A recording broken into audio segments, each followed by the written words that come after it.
ये आपके स्क्रीन पर जो स्केच दिख रही है, क्या आप ये स्केच बना सकते हो? काफी लोगों के लिए मुश्किल होगा, लेकिन अब आप ये बताओ कि आपके स्क्रीन पर ये जो ग्रे बॉक्स दिख रहा है, क्या आप ये बना सकते हो? अब 15 सेकंड में हर कोई पेपर पर ये बॉक्स बना सकता है। और अब बताओ, अगर एक बना सकते हो तो 9 भी बना सकते हो। कोई लाइट है, कोई डार्क है, 9 बना दोगे तो क्या आप ये बना सकते हो, फिर ये, और यही छोटे बॉक्सेस बना बना करके लो आपकी पूरी स्केच तैयार हो जाएगी। ये लो, मिल गया सीक्रेट। इसी सीक्रेट से स्टेफन ड्यूनियर कहते हैं कि दुनिया में कई लोग वर्ल्ड क्लास आर्टिस्ट बने हैं। इस वीडियो में आप हैरान हो जाओगे जान करके कि स्टेफन ड्यूनियर ने क्या क्या कर दिया इसी टेक्निक का इस्तेमाल करके। स्टेफन ड्यूनियर वो इंसान है जो 5 मिनट से भी ज्यादा किसी भी काम पर ध्यान लगा नहीं पाते थे। उन्होंने इस टेक्निक का इस्तेमाल करके बहुत कुछ उखाड़ दिया। अब आप सोच रहे होगे ये कोई रियल चीज नहीं है, ये तो केवल बातें हैं। चक क्लोज नाम के एक आर्टिस्ट है, कई सालों तक वर्ल्ड के हाईएस्ट अर्निंग आर्टिस्ट में से एक, और इन्होंने एग्जैक्ट इसी आर्ट का यूज करके स्केच बनाई है सारी की सारी। चक क्लोज 1988 में पैरालाइज्ड होने के बाद में इन्होंने इसी टेक्निक से पेंटिंग बनाई। ये कहते हैं कि मैं किसी भी पेंटिंग को जब देखता था तो मैं डरता था कि यार इतनी बड़ी पेंटिंग मैं कैसे बना पाऊंगा, इतना बड़ा हेड हो गया, नोज हो गया, मैं ये कैसे पेंट कर पाऊंगा। लेकिन वो क्या करते हैं, वो पूरी पेंटिंग को टुकड़ों में बांट लेते और एक टाइम पे केवल एक ही टुकड़े को पेंट कर रहे होते, और इन्हीं छोटे छोटे यूनिट को पेंट करते करते ऑन गोइंग प्रोसेस में आखिर में कब पूरी पेंटिंग बन जाती इनको पता ही नहीं लगता। एक इनकी आप पेंटिंग देखो, ये जूम कर रहे हो तो ऐसा लग रहा है कि बहुत सारे हॉट डॉग्स बने हुए हैं, लेकिन अगर आप जूम आउट करोगे तो ये एक पोर्ट्रेट है। तो अब सवाल आता है कि स्टेफन ड्यूनियर कैसे अपने एम्बिशियस ड्रीम्स को, मतलब बहुत बड़ा सपना है, उसको कैसे पूरा कर पाते थे इसी टेक्निक का इस्तेमाल करके। कोई स्पेशल गिफ्टेड टैलेंटेड नहीं, कोई मैजिकल स्किल्स नहीं। ये समझाता है कि हमें जो भी मिलता है, हम जो भी बनते हैं, वो मिलियंस ऑफ डिसीजंस, छोटे छोटे हम डिसीजंस जो लेते हैं उसका रिजल्ट होते हैं। कंपाउंडिंग नेचर की वजह से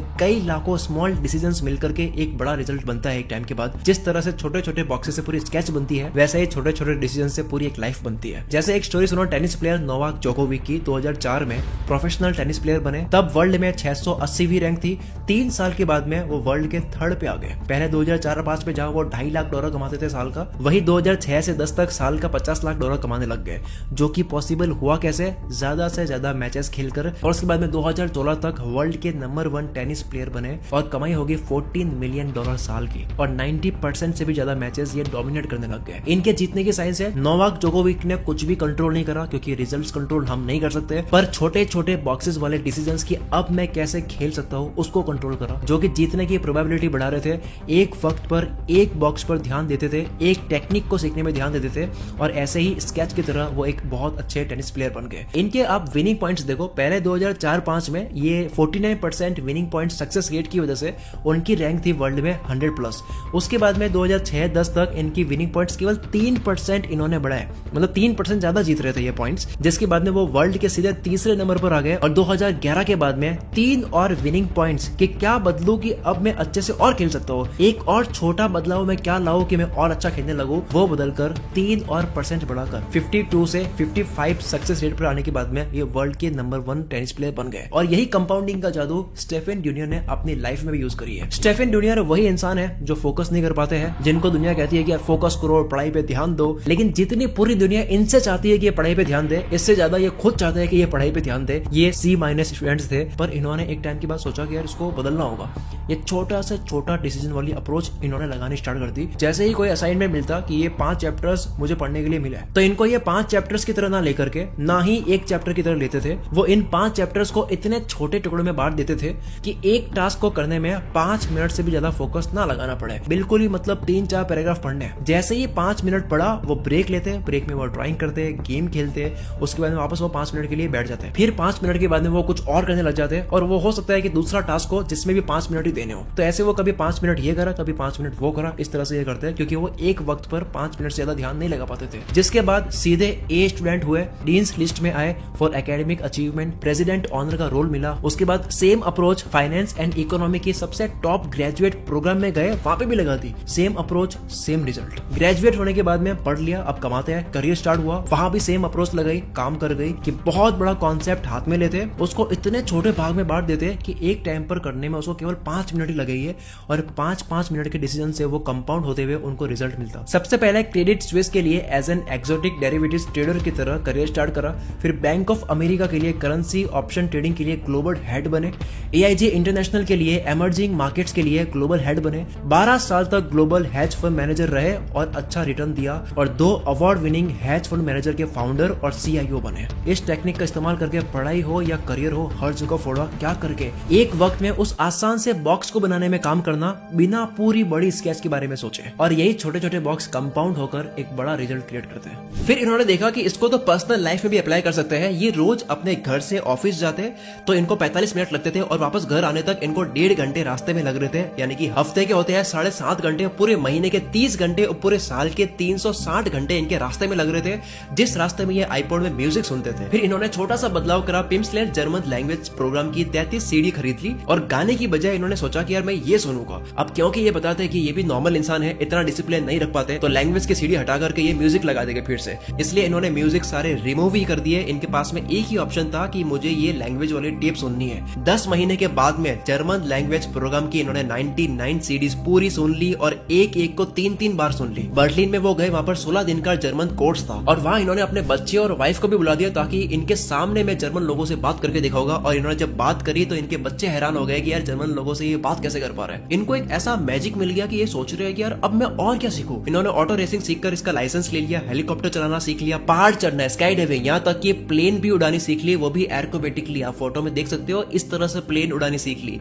इनका जब वेट बढ़ने लगा तो बजाय कि जिम फीस दे बाद में ये प्रॉमिस करे कि मैं ऐसा फूड नहीं खाऊंगा, मैं एक्सरसाइज करूंगा, जो कि वो तोड़ देंगे प्रॉमिस, इसके बजाय इन्होंने क्या करा, एक छोटा सा बदलाव करा। ये डेली वॉक के लिए जाएंगे और ये 7 साल से रोज 1 घंटा आधा घंटा वॉक करने के लिए जाते हैं, जिसकी बाद में ये हुआ कि इनका आउटडोर का पैशन जागा। जिसके बाद न्यू ईयर रेजोल्यूशन में इन्होंने ये गोल नहीं बनाया कि मेरे को 25 पाउंड कम करना है, बल्कि रेजोल्यूशन इन्होंने ये बनाया कि मुझे 33 ट्रेल्स पर हाइकिंग के लिए जाना है, जबकि जीवन में एक भी बार नहीं गया। लेवल देख रहे हो? तो बात 33 ट्रेल्स की नहीं, बात एक की भी नहीं है, बात है उस छोटे से डिसीजन को लेने की। बात है आप डेस्क पर बैठे हो तो थोड़े और मिनट्स काम करने की। बात है सोफे पर आप बैठे हो, फोन चला रहे हो, तो उसको छोड़ करके उठ करके शूज पहनने की, क्लोथ पहनने की, एक छोटा डिसीजन लेने की, जो कि एक डिसीजन है। शूज और क्लोथ पहनने के बाद में दूसरा डिसीजन डोर तक जाने की, उसके बाद में तीसरा डिसीजन व्हीकल तक जाने की। इसी तरह से उस छोटे से छोटे गोल को एक टाइम पर कंप्लीट करने की। जब बात आती है 33 ट्रेल्स चढ़ने की तो सबके माइंड में आता है इतना बड़ा माउंटेन है, उसके टॉप पर जाना है,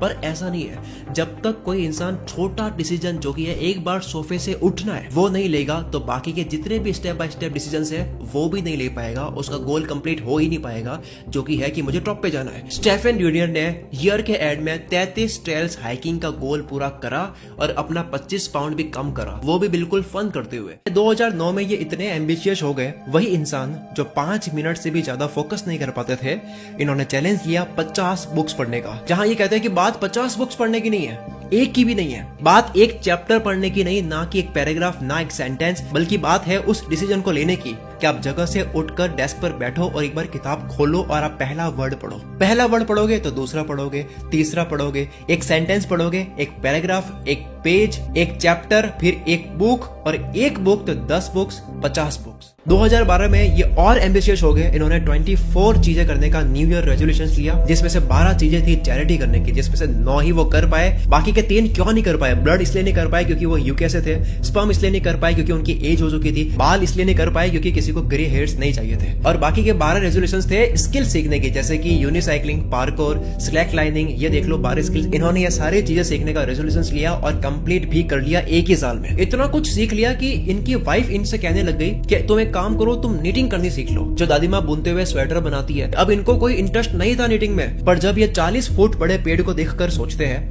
कि इसको मैं नीटिंग करते हुए यॉन से कवर करके डिजाइन से भर लेता हूँ, जिसके बारे में गूगल करा तो इनको पता लगा इसको यॉन बॉम्बिंग कहते हैं। ये देखो स्क्रीन पर पब्लिक स्ट्रक्चर को नीटिंग करके यॉन से कवर करके सजा देना। इन्होंने फट से देखा अगला इंटरनेशनल यॉन डे कब है, इन्होंने देखा 82 डेज के बाद ही है, तो ये चल लिए 82 डेज तक ये कहीं भी होते हैं, नीटिंग करते हैं, हॉस्पिटल में है, मीटिंग में है, ट्रेवल कर रहे हैं, नीटिंग कर रहे हैं। और वाकई में उस पेड़ पर फर्स्ट यॉन बॉम्ब कंप्लीट कर दिया, उसी पेड़ को सजाकर। रिस्पॉन्स अच्छा मिला, इनको मजा आया और एम्बिशियस प्रोजेक्ट पर काम करा जहां और ज्यादा इंजीनियरिंग स्किल्स चाहिए। आप देख सकते हो स्क्रीन पर, यह है दूसरा प्रोजेक्ट, फिर तीसरा, फिर चौथा, और फिर 5वां। 2014 में इन्होंने गोल बनाया, पेड़ की ही तरह 6 बहुत बड़े बड़े पत्थरों को ये रैप कर देंगे, डिजाइन से ढक देंगे। वो भी पत्थर कौन से? माउंटेन के टॉप पत्थर, जिसके लिए इन्होंने सोशल मीडिया से हेल्प ली। इनके कुछ हजार फॉलोवर्स हो गए थे तब तक। जो यान बॉम्बर्स थे वहां से इन्होंने हेल्प ली। 388 लोगों ने भाग लिया, 36 कंट्रीज से, 50 स्टेट से, जिसके बाद में सिर्फ एक बड़ा पत्थर रैप नहीं करा बल्कि 18 बड़े बड़े पत्थरों को रैप कर दिया, ढक दिया डिजाइन से, जो था इनका 6ठा प्रोजेक्ट। फिर ये और एम्बिशियस होने लगे।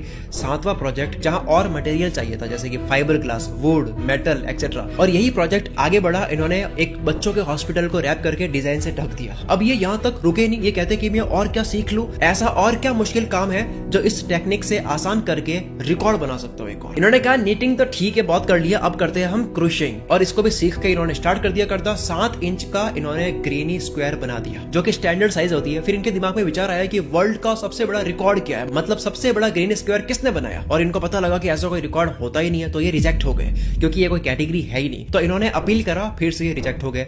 फिर से अपील करा तो मान गए कि यार ठीक है, आप 10 बाय 10 मीटर बड़ा ग्रेनी स्क्वायर बना लो, तो हम न्यू कैटेगरी ऐड करके आपके नाम पर वर्ल्ड रिकॉर्ड लिख देंगे। जिसके बाद में 2 साल 7 महीने 17 दिन तक हर थोड़े देर में ये टाका लगाते लगाते स्टिच करते करते 5 लाख स्टिच का 1311 स्क्वायर फीट बड़ा 60 पाउंड वजनी 30 माइल्स का यान बना दिया, और एक वर्ल्ड रिकॉर्ड बना दिया, दुनिया का सबसे बड़ा हाथ से क्रोशिए किया गया ग्रेनी स्क्वायर। जिसके बाद काफी मैगजीन में ये फीचर्ड हुए, न्यूज वीक, आर्ट न्यूज, जिसे आर्टिस्ट की बाइबल कहा जाता है। ये पूरा आपने जो सुना, इसके ऊपर ये कहते हैं कि मैं आज भी वही C- स्टूडेंट हूँ, आज भी मैं किसी भी काम पर 5 मिनट 10 मिनट से ज्यादा फोकस नहीं कर पाता। कोई स्पेशल टैलेंट नहीं है, कोई स्किल्स नहीं है, बस ये बहुत बड़ा एम्बिशियस प्रोजेक्ट पकड़ते हैं और उसको हद से भी ज्यादा छोटे छोटे पार्ट्स में तोड़ देते हैं, इतने छोटे पार्ट में कि एक पार्ट को करने में उनको केवल 5 मिनट ही लगेंगे। आपको पता है हम सबकी प्रॉब्लम क्या है? क्यों एम्बिशियस गोल पूरा नहीं कर पाते? क्योंकि एम्बिशियस गोल ही गलत है। स्केच बनानी है तो सिर्फ एक बॉक्स को गोल बनाओ, क्यूरियोसिटी होनी चाहिए स्केच बनाने की, पर ध्यान होना चाहिए एक टाइम पे सिर्फ एक छोटे से बॉक्स पर। Enjoy the process not the goal. Sketch जो बन जाएगी वो तो बाय प्रोडक्ट है, क्योंकि जब आप सिर्फ लक्ष्य बनाते हो, एम्बिशियस गोल बनाते हो, 10 साल का लक्ष्य 6 महीने में पूरा करना है, ऐसा प्लान बनाते हो जोश में, तो एक तो उसको पूरा करने का स्ट्रेस, फिर नहीं हुआ तो स्ट्रेस, और हो गया तब भी स्ट्रेस संभालने की कि मैं संभाल पाऊंगा इतना सारा। मैं आज किसी भी अपनी एज के इंसान से बात करता हूँ, वो भयानक टेंशन में होता है, बहुत सारे सपने पाल रखे हैं, एम्बिशियस गोल बना रखे हैं बिना प्लानिंग। वीडियो का पेन पॉइंट क्या है नोटिस करा? वो बॉक्सेस क्या है पेंटिंग के? Planning.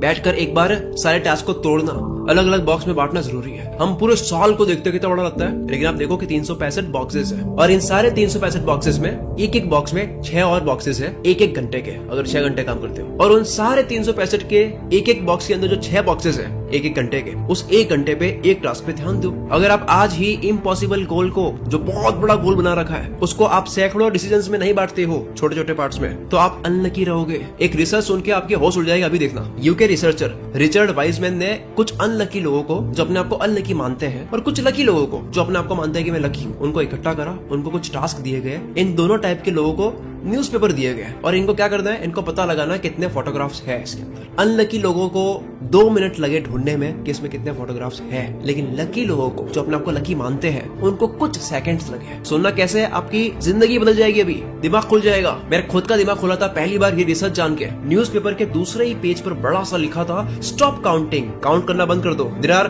43 photographs in the newspaper. इस पेपर में 43 फोटोग्राफ्स है, साफ लिखा है वहाँ पे। फिर एक और एक्सपेरिमेंट करा, जिसमें वाइजमैन ने सेकंड पेज पर बड़ा सा लिखा था, स्टॉप काउंटिंग, काउंट करना बंद कर दो, और एक्सपेरिमेंटर को बोल दो कि आप 250 पाउंड जीत चुके हो। लेकिन फिर से वही हुआ, जो अपने आप को अनलकी मानते थे, उन्होंने वो मैसेज मिस कर दिया। वो इतने बिजी थे फोटोग्राफ्स को काउंट करने में। क्या मतलब है इस रिसर्च का? And so it is with luck. Unlucky people miss chance opportunities because they are too focused on looking for something else. अपने आप को अनलकी मानने वाले लोग अपॉर्चुनिटीज खोते हैं, क्योंकि वो सिर्फ फोकस करते हैं एम्बिशियस गोल पर। उस शिखर पर इतनी नजर है कि नीचे समझ ही नहीं आ रहा, सांप है, खड्डा है, पास में हेल्पिंग टूल्स है, वो मैं यूज कर सकता हूँ, सिचुएशन दिख ही नहीं रही है, ऊपर ही देख रहे हैं। स्टेफन जूनियर 33 ट्रायल्स चढ़ पाए क्योंकि 33 ट्रायल के शिखर पर फोकस नहीं करा था। उन्होंने उस छोटे टास्क पर फोकस करा था कि अभी मुझे जगह से उठना है, पहला टास्क, अभी मुझे शूज पहनने हैं, क्लोथ्स पहनने हैं, अभी मुझे अपनी गाड़ी तक जाना है। वो छोटे छोटे स्टेप्स पे फोकस कर रहे थे। ऐसे करते हुए उन्होंने सिर्फ एक टाइम पर एक ही टास्क पे ध्यान दिया, बाकी जो अगला टास्क है वो उसकी बारी आएगी तब ध्यान देंगे, सोच नहीं रहे उसके बारे में। अनलकी लोग रोते रहते हैं, लालची होते हैं, मतलबी होते हैं, ये चाहिए, उसके लिए क्या करना है उसमें ध्यान ही नहीं है। ये पार्टी में भी जाते हैं तो वहां पे भी एक मकसद लेके जाते हैं, उसका भी एक मतलब होता है बहुत बड़ा सा। इसलिए अच्छे दोस्त बनना, अच्छा नेटवर्क कनेक्शन बनना इनसे मिस हो जाता है, क्योंकि इनका ध्यान ही कहीं और है, बात पे ध्यान ही नहीं है, लोग रिलेट ही नहीं करेंगे इनसे। अपने आप को लकी मानने वाले लोग रिलैक्स रहते हैं, जब बारी आएगी तब खेलेंगे, अभी जो कर रहे हैं उस पर ध्यान देते हैं, प्रेजेंस में रहते हैं, खोज करने पे ध्यान देते हैं। दूसरा कारण, अगर केवल बड़ा गोल करोगे और छोटे छोटे एक्शंस को एंजॉय ना करोगे तो आप हमेशा खालीपन फील करोगे अपने अंदर, क्योंकि इंसान की ये फितरत बन जाती है कुछ पाने की। ये चाहत कभी खत्म नहीं होती और कभी भी जिंदगी में फुलफिलमेंट वाली फील नहीं आएगी, कितना भी पालो। तीसरा, बड़ा गोल रखने के बाद में आप छोटे एक्शंस पर ध्यान नहीं दोगे तो आप स्लो हो जाओगे। कैसे? यहाँ तक कि कई लोग ये मानते हैं कि अगर वो बड़ा गोल के बारे में सोचे भी ना, सिर्फ छोटे एक्शंस पर ध्यान दे, बिना ये पता करे कि इससे क्या होगा, तब वो उनसे फास्ट होते हैं जो केवल गोल पे ध्यान देते हैं। जेम्स क्लियर एक राइटर है, इन्होंने एक साल में कितने आर्टिकल्स लिखे, उनके वर्ड्स की टोटल करी तो इनको मिला कि इन्होंने एक साल में जो आर्टिकल लिखते हैं ये, उसकी टोटल हुई 1,15,000 वर्ड्स, जो कि कितने होते हैं 50-60,000 वर्ड्स की किताब होती है। 2 किताबें लिख दी इन्होंने। ये खुद शॉक्ड हो गए कि ये कैसे हो गया, मैं तो केवल मंडे और थर्सडे को आर्टिकल लिखता हूँ, उसकी टोटल इतनी हो गई। ये कहते हैं बड़ा गोल जो होता है ना वो बर्डन बन जाता है। अगर वैसे वो 2 बुक लिखने के बारे में सोचते हैं तो कभी कर ही नहीं पाते, स्ट्रेस में आ जाते हैं। तो समझ रहे हो कैसे खुशी और चैन छिन लेता है आपका बड़ा गोल, अगर छोटे एक्शंस पर प्लानिंग तरीके से ना बैठो। यहाँ तक कि ये भी साबित हो गया कि कई लोग जिनका कोई गोल ही नहीं होता है, सिर्फ एक्शन को एंजॉय कर रहे हैं, वो ज्यादा फोड़ रहे हैं, ये भी बड़ा करते हैं। साइंटिस्ट यही तो करते हैं। साइंटिस्ट क्या करते हैं? प्रोसेस को एंजॉय कर रहा है। म्यूजिशियन क्या करता है? प्रोसेस को एंजॉय कर रहा है। बड़ा गोल बना दिया। आप कहना क्या चाहते हो पता है? आप कहना चाहते हो कि मैं कंट्रोल करना चाहता हूँ, और 90% केसेस में आप कंट्रोल नहीं कर पाते हो और आप दुखी रहते हो। इसलिए वीडियो जहां से शुरू हुई वहीं पे खत्म करता हूँ। क्या आप ये स्केच बना सकते हो? बहुत मुश्किल है, पर हम सब एक छोटा स्क्वायर ड्रॉ कर सकते हैं जो सबके लिए आसान है। हम एक टाइम पे एक छोटे बॉक्स पर ध्यान दे सकते हैं 5 मिनट के लिए, और वही सारे छोटे बॉक्सेस मिलकर के एक स्केच बनाती है। ऐसे ही हमारी जिंदगी बनती है। और अगर आपको लगता है, दिल से लगता है ना अगर आपको, कि मैंने 2-3% भी अगर आपका दिल जीता है, तो कमेंट करे बिना मत जाना। आपकी कमेंट्स मुझे मोटिवेट करती है। आप में से जितनों को मेरी बात समझ आई है, सारे लोग 2023 के एंड तक का गोल लिख सकते हो, ताकि वो आपके लिए एक रिमाइंडर रहे और वापस आप देखने के लिए आ सकते हो। मिलते हैं हम अगली वीडियो में।